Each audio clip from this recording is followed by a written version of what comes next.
Hello and welcome to the Foxhound. We bring you the news and the views on the subject. They see you when you're sleeping, they know when you're awake. They know if you've been pirating SNES games, so be good for goodness sake. That's right, Nintendo wants to know what your sleep schedule is, and there is absolutely no way that this can be taken as intrusive or creepy. At all. Pokemon Sleep, yes, that's what it's called, no joking, is going to be part of a suite of new content associated with Nintendo's heavily anticipated cloud functionality expansion.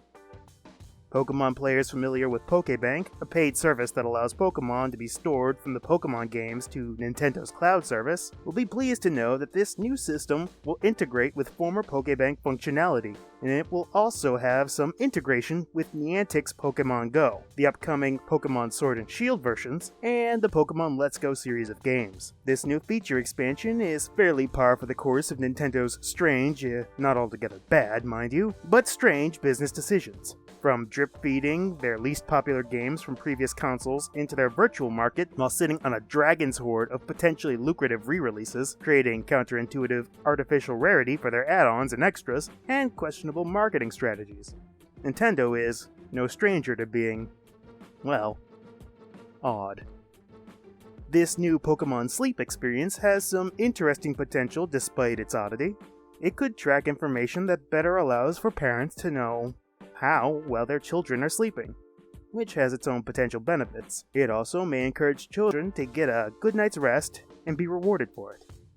Something that anyone would be hard-pressed to find a negative in. The problem is that we don't know how Nintendo will, or even if they will, collect and utilize the data that the presumably wireless internet-connectable device will provide.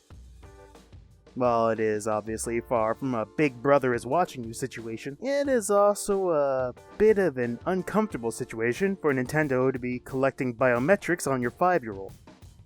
Nintendo is Nintendo, and thus we can be fairly sure that this is just an innocuous oddity.